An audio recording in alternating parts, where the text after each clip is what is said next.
Hello दोस्तों, कैसे हैं आप सब। हमारी कहानियां देखने के लिए हमारे चैनल को सब्सक्राइब कीजिए और हाँ, बेल आइकॉन पर क्लिक करना मत भूलिएगा। मायके जाकर क्या करूंगी।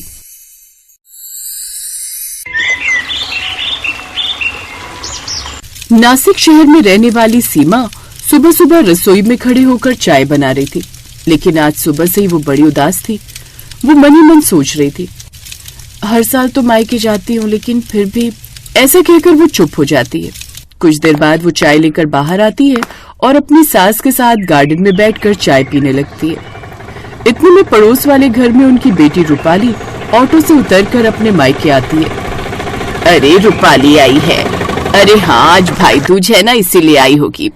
बहू, तूने भी तो आज मायके जाना होगा ना। सीमा चुप रही, फिर कुछ देर बाद बोली, माँ जी, इस बार जाने का मन नहीं है। क्यों बेटा, भाई है, भाभी है, माँ है, पूरा परिवार है। तू जाएगी नहीं तो बुरा मान जाएंगे। माँ जी, मायके जाकर भी क्या करूँगी। ये सुनकर उसकी सास कुछ पल उसे देखती रही, फिर बोली, कभी कभी जाना जरूरी होता है बेटी, अपनेपन की डोर वहीं से जुड़ी रहती है। अब कहीं न कहीं वो डोर जैसी ढीली पड़ गई है माँ जी। तभी सीमा पुरानी यादों में खो जाती है। सीमा की शादी को तब बस 6 महीने हुए थे। पहली बार भाई दूज पर वो मायके गई थी। आ गई मेरी गुड़िया, चल आज तेरे लिए तेरी पसंद का चना मसाला और पूरी बनाई है। वाह भैया, बिल्कुल बचपन जैसा स्वाद चाहिए। हाँ, अब तो ये ससुराल वाली हो गई है, चना मसाला भूल ही गई होगी। भूलू कैसे भाभी, तुम्हारा बनाया तो खाया ही नहीं कभी। जब भी खाया है या तो माँ के हाथों का या भाई के हाथ का खाया है। उसकी बात सुनकर सभी हंस पड़े, लेकिन उसकी भाभी रितु का तो जैसे मुंह बन गया। उसके चेहरे पर वो हल्की सी जलन जो अक्सर भाभी ननद के रिश्ते में आ ही जाती है, उस दिन शुरू हुई थी। फिर सीमा चाय का कप लेकर अंदर चली गई और घर के काम निपटाने लगी। कुछ देर बाद उसका पति रवि अंदर आया। सुनो, माँ कह रही थी तुम मायके नहीं जाओगी। हाँ, नहीं जा रही हूँ। क्यों, कोई बात हुई है क्या? नहीं रवि, बस अब वहाँ वो अपनापन नहीं रहा। जब भी जाती हूँ भाभी का चेहरा ऐसा लगता है जैसे मैं कोई बोझ लेकर पहुंची हूँ। उसकी आंखें भर आईं। रवि ने उसका हाथ थाम लिया। अगर मन नहीं है तो मत जाओ, घर तुम्हारा है, फैसला तुम्हारा होगा, हम में से कोई तुम्हें फोर्स नहीं करेगा। कौशल्या का एक ही बेटा था रवि, जिसकी शादी सीमा से 2 साल पहले हुई थी। सीमा के मायके में उसकी भाभी थी रितु, जो उसे कुछ खास पसंद नहीं करती थी। सीमा अपनी बालकनी में जाकर खड़ी हो जाती है। वो बार बार अपने फोन की तरफ देख रही थी। सुबह से दिन हो गया, लेकिन अभी तक किसी का फोन नहीं आया। उसे अपने भाई की याद तो आ रही थी, लेकिन तभी सीमा का फोन बजा। स्क्रीन पर लिखा था, भाई अमित कॉलिंग। हेलो भैया। अरे पगली, कहाँ है तू? आज तो भाई दूज है, तू आई नहीं? भैया, वो बस घर में कुछ काम था तो नहीं आ पाई, और शायद आ भी नहीं पाऊंगी। क्या बात कर रही है सीमा, माँ तुझे बहुत याद कर रही है। माँ याद कर रही है, लेकिन मेरे आने से कहीं भाभी नाराज हो गई तो? ऐसी बात नहीं है सीमा। हर बार जाती हूँ भैया तो भाभी ऐसे ताने देती है जैसे मैं सिर्फ लेने आई हूँ, देने नहीं। अब उस माहौल में जाकर क्या करूँगी। ठीक है बहन, अगर नहीं आ सकती तो मत आओ, पर जानती हो माँ तुम्हारा इंतजार करती रहती है, और मैं भी। बाकी तुम्हारी मर्जी। मुझे भी पता है भैया, पर रिश्ते सिर्फ समझौते से नहीं चलते। जब दिल में अपनापन ही ना बचे तो मायका भी पराया लगने लगता है। सीमा के ऐसा कहने पर फोन के उस पार अमित चुप था। माँ से कहना मैं उनसे बहुत प्यार करती हूँ, पर इस बार बस मन नहीं था।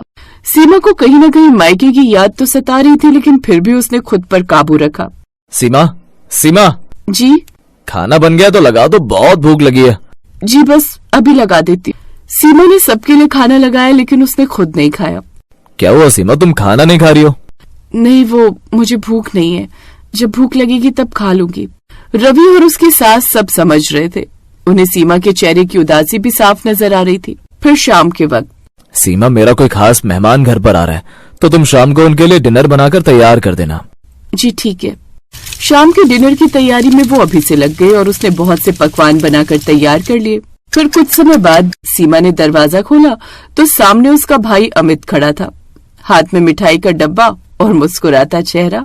भैया, आप यहाँ? जब तुम मायके नहीं आई तो सोचा मैं ही बहन के ससुराल चला जाऊं तिलक करवाने। आपको आने की क्या जरूरत थी?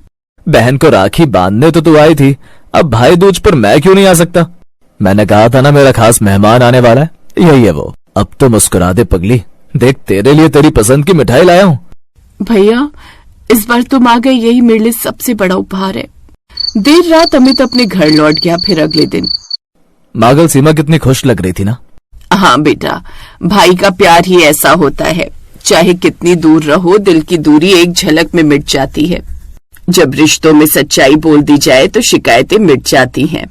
फिर 2 दिन बाद सीमा को किसी का फोन आता है। सीमा, इस बार तो आई नहीं, तो घर सूना लग रहा था। आखिर घर में रौनक तो घर की बेटियों के आने से ही होती है ना। सच भाभी? हाँ, और तेरे भैया तो तुझसे मिलने के बाद बस तेरी बातें ही करते रहे। सच कहूँ तो मैंने भी तुझे बहुत मिस किया, लेकिन जाने अनजाने में अगर मैंने तुम्हारा दिल दुखाया तो उसके लिए आई एम सॉरी। सीमा की भाभी ने आज पहली बार उससे इस तरह से बात की थी, इसलिए उसे बहुत अच्छा लग रहा था। भाभी, मैं भी शायद जरूरत से ज्यादा चुप रहती थी।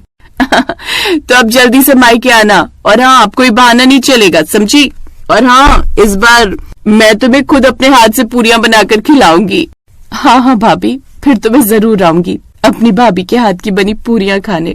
ऐसा कहकर वो फोन रख देती है।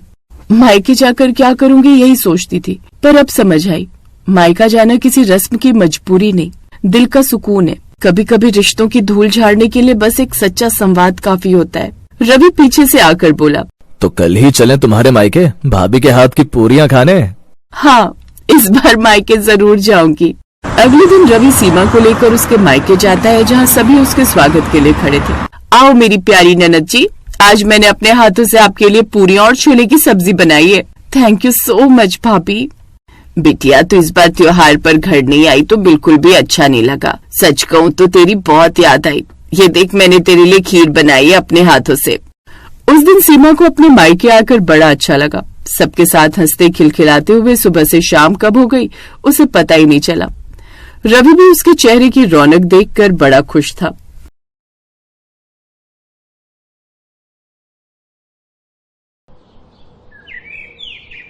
कोमल की मम्मी के बार बार फोन आ रहे थे कि वो किस समय मायके आने के लिए निकल रही है। हाँ मम्मी, बस आधे घंटे में निकलूंगी। वही 1.5-2 घंटे लगेंगे गुरुग्राम पहुंचने में। रास्ते में बहुत जाम मिलता है, तो मेट्रो से आ जा। मम्मी, वो अटैची और बैग भी है ना, इसलिए मैंने कैब कर ली है। आप टेंशन मत लो, मैं आ जाऊंगी। ठीक है कोमल, आ जाना टाइम से, मैं खाना तैयार रखूंगी। कोमल फोन पर कुछ और कहती, उससे पहले ही फोन कट गया। कोमल मायके जाने की तैयारी करने लगती है। रिंकू और दिशा की गर्मियों की छुट्टियां थी, इसी वजह से कोमल कुछ दिनों के लिए मायके रहने जा रही थी। मुझे ऑफिस के काम से न जाना होता तो मैं तुम्हें गाड़ी से छोड़ देता, पर बहुत अर्जेंट मीटिंग है आज ऑफिस की। वैसे मैं बीच में मिलने आ जाऊंगा, और बाकी तुम मम्मी के घर रहकर आ जाओ, फिर हम बच्चों के साथ घूमने चलेंगे। कोमल खुश थी कि वो बहुत दिनों बाद मायके रहने जा रही है। बच्चों के स्कूल और कामों की वजह से कोमल बहुत कम मायके रहने जा पाती थी। अब बच्चों की छुट्टियां थी, इसलिए कोमल कुछ दिनों के लिए मायके रहने जाती है। पर जब वो मायके पहुंची तो उसकी भाभी सुनैना घर पर नहीं थी। नानी माँ, मुझे मैंगो शेक पीना है। नानी माँ, मुझे मैंगो खाना है। हाँ हाँ बच्चों, रुको, मैं अभी तुम दोनों के लिए मैंगो भी लाती हूँ और मैंगो शेक भी। मम्मी, भाभी अपनी मम्मी के घर से कब तक आएंगी? बस आने ही वाली होगी, मैंने उसे बता दिया था कि तुम आने वाली हो। अभी कोमल पूरी बात भी नहीं कर पाई थी कि सुनैना अपने 2 बच्चों चारू और दीपू के साथ आ जाती है। अरे माँ जी, फ्रिज के सारे आम काटकर अपनी बेटी को ही खिला दिए या फिर 1-2 छोड़े भी हैं? कैसी हो कोमल? नमस्ते भाभी, मैं ठीक हूँ। वो बच्चे मैंगो की जिद। हाँ हाँ, आम का सीजन है और बच्चे अपने मामा के घर आए तो आम तो खाएंगे ही ना। ये देखो, मम्मी ने पके हुए बढ़िया दशहरी आम खाने को दिए, पूरे 5 किलो हैं। अब देख लो, पिछली गली में मेरा घर है, फिर भी मम्मी पापा मुझे सामान देते ही रहते हैं। मैं भी कुछ न कुछ ले जाती रहती हूँ, कभी खाली हाथ नहीं जाती। सुने ना, कोमल भी आम और लीची लेकर आई है, फ्रिज में रख दिए हैं। अच्छा किया, वैसे भी अब कुछ दिन यहाँ रुकोगे तो बच्चे तो कुछ ना कुछ खाने को मांगते ही रहते हैं। अच्छा, मैं ये आम फ्रिज में लगा कर आती हूँ। सुनैना रसोई में चली जाती है, पर कोमल उस समय गुस्से में थी। मम्मी, यही वजह है कि मैं यहाँ ना पसंद नहीं करती हूँ। मेरा तो मन ही नहीं था कि मैं इस बार छुट्टियों में मायके आऊँ। सुधीर तो बोल भी रहे थे कि कहीं घूमने चलते हैं। मैंने ही उन्हें मना कर दिया कि नहीं, पहले मैं कुछ दिन मम्मी के घर जाकर आऊंगी, इसके बाद घूमने जाएंगे। बहुत बड़ी गलती कर दी जो मैं यहाँ आ गई। अगर भाभी का यही रवैया रहा ना तो मैं फिर कभी नहीं आऊंगी मायके। अरे सुनैना की बातों पर ध्यान मत दिया कर, वो ऐसी ही है। उसे समझ नहीं है कि कब क्या बोलना चाहिए, और ये घर मेरा है, तेरी माँ का है। अभी क्योंकि मैं जिंदा हूँ इसलिए तू अपनी माँ के घर आई है, आराम से रह। आज तेरे पापा जिंदा होते तो तेरे आने पर पल के बिछा देते। कोमल देखती है उसकी माँ की आंखों में आंसू आ जाते हैं, इसलिए कोमल उस समय चुप हो जाती है और बात को बदल देती। मम्मी भैया को ना फोन मिला दो, उन्हें कहना मेरे लिए बंगाली रसगुल्ले लेते हुए आएंगे, बहुत मन हो रहा है। तभी कोमल का भाई आ जाता है। अरे मुझे पता है तू आने वाली है, इसीलिए मैं रास्ते में हलवाई से बंगाली रसगुल्ले लेता हुआ आया हूँ। ये ले तेरी पसंद के बंगाली रसगुल्ले, वो भी छोटे वाले। नमस्ते भैया, कैसे हो? थैंक यू, आपको याद था कि मैं आने वाली हूँ। हाँ, मम्मी ने सुबह बता दिया था कि तुम आने वाली हो। और जीजू कैसे हैं, सब बढ़िया? जी भैया, सब ठीक है। देसी घी लाए हो? मैंने बोला था देसी घी खत्म हो गया, लेते हुए आना। अरे मैं भूल ही गया, सॉरी। काम की चीज तो तुम भूल ही जाओगे जो मैंने बोली है। बहन के लिए रसगुल्ले लाना नहीं भूले, और देसी घी भी मैं अपने लिए नहीं बोल रही हूँ। रिंकू और दिशा देसी घी के पराठे खाते हैं। कोई बात नहीं भाभी, पराठे की इतनी जरूरत नहीं है, बच्चे सादी रोटी भी खा लेते हैं, और दाल चावल बने हैं ना तो उसके साथ रोटी की जरूरत नहीं। नहीं नहीं, मुझे सारी जिंदगी ये थोड़ी सुनना है कि बहन मायके रहने आई और उसे और उसके बच्चों को देसी घी खाने को नहीं मिला। जाओ रवि, आप लेकर आओ। हाँ, जा रहा हूँ। ये बात तुम सीधे मुंह से भी तो बोल सकती थी, इतना घुमा फिरा कर क्यों बोली? उस समय रवि देसी घी लेने के लिए चला जाता है। सुनैना आगे पीछे तो ठीक रहती थी, पर जैसे ही कोमल कभी रहने के लिए आ जाए तो वो ऐसे ही व्यवहार करती थी। इसी वजह से कोमल मायके आना पसंद नहीं करती थी। वो तो सिर्फ अपनी माँ और भाई की वजह से ही मायके आ रही थी। माँ, इतना याद रखो, मैं बस आपके और भैया के मुंह को यहाँ आती हूँ, वरना भाभी से मुझे कोई उम्मीद नहीं। कोमल का मन ही नहीं लग रहा था, क्योंकि उसकी भाभी सुनैना बहुत ही अटपटा व्यवहार करती थी। एक दिन सब लोग घूमने के लिए मॉल गए। पापा, हमें गेम खेलने हैं। हाँ पापा, चलो ना गेम खेलते हैं। अभी नहीं बच्चों, थोड़ी देर में चलते हैं, पहले थोड़ा मॉल में घूम तो लो। ये मॉल कितना बदल गया है, पहले तो छोटा सा था, लगता है बड़ा किया है। हाँ, अभी तो और बड़ा बनेगा। मामा जी कॉर्न्स खाने हैं। और मुझे आइसक्रीम। अभी खिलाता हूँ, चलो सुनैना, आओ आइसक्रीम खा लेते हैं। रवि सबको आइसक्रीम लेकर देता है। रिंकू भी अपनी पसंद के कॉर्न्स और आइसक्रीम ले लेता है। सब लोग आइसक्रीम खाते हैं। चलो बच्चों, अब हम गेम पार्लर चलते हैं, हम सब वहाँ पर गेम खेलेंगे। रवि जैसे ही सबको गेम पार्लर ले जाने लगता है तो वो देखता है कि आज गेम पार्लर बंद है। भैया, गेम पार्लर बंद है। जी, गेम पार्लर बंद है, काम चल रहा है। चलो बच्चों, अब तो गेम पार्लर बंद है, थोड़ा और घूम लेते हैं, फिर घर चलेंगे। रवि सबको घर ले आता है, पर घर आकर सुनैना गुस्से में अपने कमरे में चली जाती है और रवि से बुरी तरह लड़ने लगती है। सुनैना, तुम फिजूल की लड़ाई कर रही हो। मैं लड़ाई कर रही हूँ? ये लड़ाई तुम्हारी बहन और उसके बच्चों की वजह से हुई है। तुम्हें जब चारू और दीपू ने बोला कि पापा गेम पार्लर चलो, तो तुमने उनकी बात पर ध्यान नहीं दिया, और जैसे ही तुम्हारी बहन के बच्चों ने तुमसे आइसक्रीम और कॉर्न्स की फरमाइश की, तुमने फौरन खरीद कर दे दिए। तुम्हारी बहन तो चाहती यही है कि हम दोनों की लड़ाई हो। वो आती है और हमारे घर में कलेश छिड़ जाता है। चुप हो जाओ सुनैना, कोमल सारी बातें सुन रही होगी, उस पर क्या बीतेगी तुमने सोचा भी है? कोमल इस घर की बेटी है, मेरी बहन है।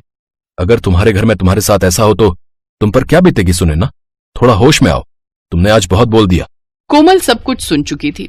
कुछ देर बाद जब सुनैना शांत हो जाती है, रवि भैया, चारू और दीपू के एडमिशन की बात सुधीर जी ने स्कूल में कर ली है। आप चिंता मत करो, अब इन दोनों का एडमिशन भी रिंकू और दिशा के स्कूल में हो जाएगा।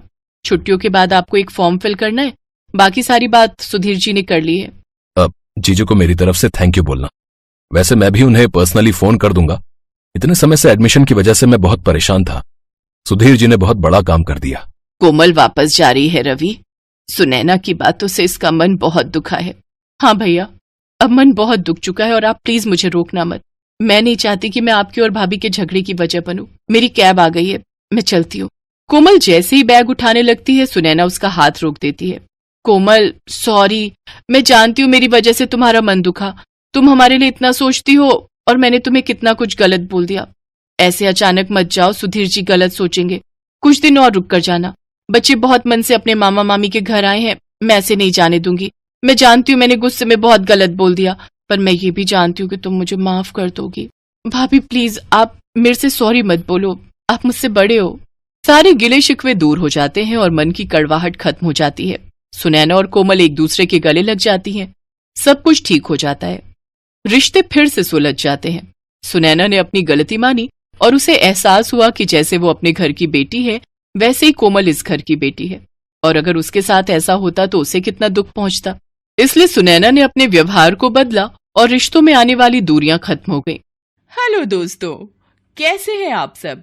हमारी कहानियां देखने के लिए हमारे चैनल को सब्सक्राइब कीजिए और हाँ, बेल आइकॉन पर क्लिक करना मत भूलिएगा।